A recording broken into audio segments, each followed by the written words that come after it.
Fokus berita malam ini, Tun Pehin Sri Dr. Wan Junaidi terima kunjungan hormat Kuching Skills College. 20 setiausaha politik kepada Premier Sarawak angkat sumpah.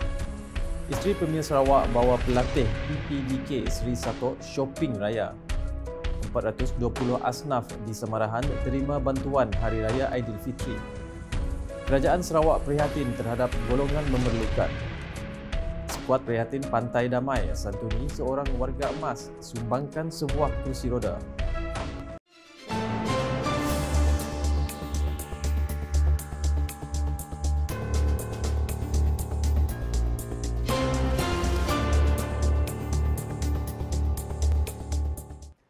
Assalamualaikum dan salam Sarawak Maju Makmur bersama saya Saiful Bahri Muhammad. Yang di-Pertua Negeri Sarawak Tun Pehin Sri Dr. Wan Junaidi Tuanku Jaafar telah menerima kunjungan hormat daripada Kuching Skills College di Astana Negeri pada Isnin. Rombongan tersebut telah diketuai oleh Ketua Pegawai Eksekutif Kuching Skills College Novot Sulang, Datuk Douglas Sulang. Menurut Novot Sulang, kunjungan tersebut antara lain bertujuan memberi taklimat mengenai perkembangan terkini kolej berkenaan. Then we focus more on TVET dalam seni kulinari, di mana Tun have a passionate dalam seni kulinari and also dalam teknologi drone. So and then juga pada kunjungan ini juga pihak kami telah mendengar pandangan dan juga pesanan daripada Tuan Yang terutama dengan ke mana ke hala tuju negeri Sarawak. Beliau berkata demikian semasa ditemui pemberita selepas melakukan kunjungan hormat berkenaan. Dalam sesi pertemuan itu juga, Tun Pehin Sri Dr. Wan Junaidi turut memberikan nasihat agar kolej tersebut menjadi lebih aktif di masa akan datang untuk sama-sama membantu para belia di Sarawak, khususnya daripada kawasan luar bandar. Seramai 20 orang setiausaha politik kepada Premier Sarawak mengangkat sumpah bagi jawatan tersebut di hadapan Premier Sarawak. Datuk Petinggi Tan Sri Dr. Abang Abdul Rahman Zohari Tun Datuk Abang Openg di Wisma Bapa Malaysia di Kuching pada Isnin. Daripada jumlah itu, 7 adalah lantikan baharu manakala 13 lagi merupakan lantikan semula. Ia menjadikan jumlah keseluruhan setiausaha politik kepada Premier Sarawak setakat ini seramai 32 orang. Tempoh pelantikan sebagai setiausaha politik kepada Premier Sarawak ini berkuat kuasa selama 2 tahun bermula 1 April 2024. Majlis angkat sumpah dan menandatangani surat rahsia serta penyampaian watikah pelantikan itu turut disaksikan oleh Timbalan Premier Sarawak, Datuk Amar Douglas Ugah Embas dan Datuk Amar Profesor Dr. Sim Kui Hian. Upacara berkenaan didahului oleh Petrus Igat Matthias, Sarkawi Suhaili, Romeo Christopher Tegong, Fridah Osman dan Dr. Dayang Nur Fizawati Abang Abdul Karim dari Parti Pesaka Bumi Putera Bersatu PBB, diikuti Susan Clement Igun dari Parti Rakyat Sarawak PRS yang merupakan pelantikan semula. Selain itu, turut mengangkat sumpah bagi pelantikan semula ialah Abdul Samad Ketergani, John Nigor, Damon Rejek Syed Azmi Wan Junaidi dan Awangku Jenal Abidin Datuk Pangeran Jawa dari PBB. Fung Kok Shun Ed Brian Fung dari Parti Demokratik Progresif PDP termasuk Kaunselor Niponi Undik dari Parti Rakyat Bersatu Sarawak SUPP. Pelantikan baru didahului oleh Hajiz Japar Labau, Dominic Nyurang Ajang, Watson Awan Jalai, Colin Patan dan Afiq Fikri Ibrahim dari PBB, Thomas Balanbang dari PRS serta Joshua Ting Fu Ying dari PDP.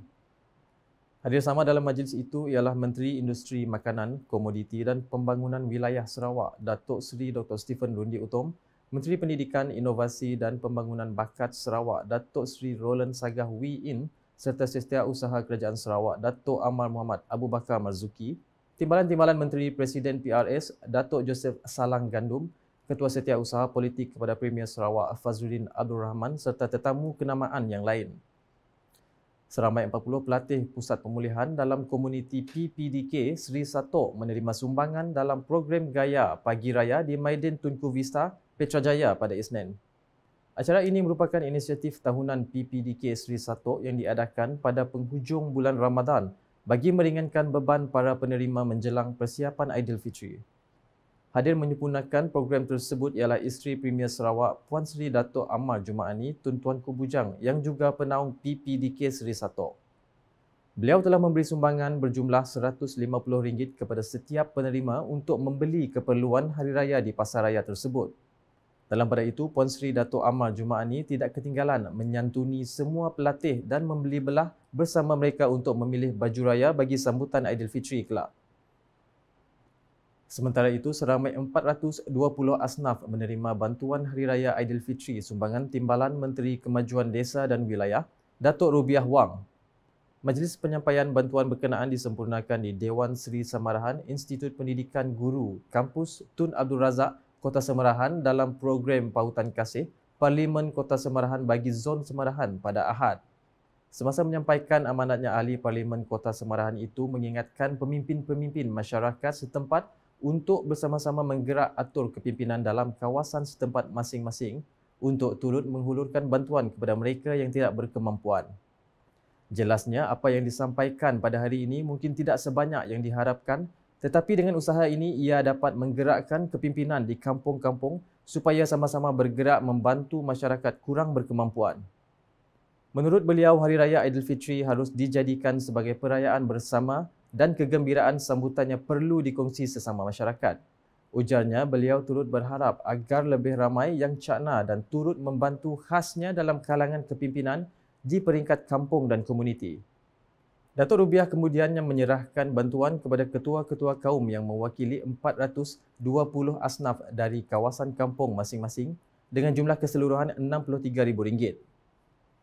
Kerajaan Sarawak melalui Tabung Baitul Mal Sarawak (TBS) dan Jabatan Kebajikan Masyarakat (JKM) sentiasa prihatin dengan nasib golongan yang memerlukan. Timbalan Menteri Industri Makanan, Komoditi dan Pembangunan Wilayah Sarawak, Datuk Dr. Abdul Rahman Ismail berkata, bantuan yang disalurkan daripada institusi-institusi tersebut adalah bantuan secara bulanan dengan kadar berpatutan. Menurutnya, inisiatif ini adalah untuk meringankan beban yang ditanggung oleh golongan tersebut yang secara langsung berdepan dengan kos sara hidup lebih tinggi pada masa kini. Ujarnya, beliau berharap TBS dan JKM dapat terus membantu golongan-golongan bagi memastikan mereka tidak terbeban. Beliau berucap demikian dalam majlis penyampaian sumbangan Aidilfitri dan penutupan program bacaan Al-Quran sempena Ramadan 1445 Hijrah 2024 Masihi di Masjid Baitul Iman pada Ahad. Beliau yang juga Ahli Dewan Undangan Negeri Adun, Bukit Kota memberitahu pihaknya juga sentiasa membantu penduduk di kawasan berkenaan kerana tidak mahu melihat golongan yang memerlukan dipinggirkan. Skuad Prihatin Pantai Damai telah menyantuni seorang warga emas dalam satu program bersama Timbalan Menteri Utiliti dan Telekomunikasi, Datuk Dr. Abdul Rahman Junaidi pada Ahad. Beliau yang juga Adun Pantai Damai diberi penghormatan oleh skuad berkenaan untuk menyampaikan sumbangan berupa kerusi roda kepada warga emas tersebut. Menurut beliau, skuad Prihatin Pantai Damai akan terus membantu mereka yang kurang bernasib baik untuk meneruskan kelangsungan hidup. Dalam pada itu, skuad berkenaan juga menyeru kepada masyarakat untuk menyokong usaha mereka dalam menjalankan program dan aktiviti kebajikan pada masa yang akan datang.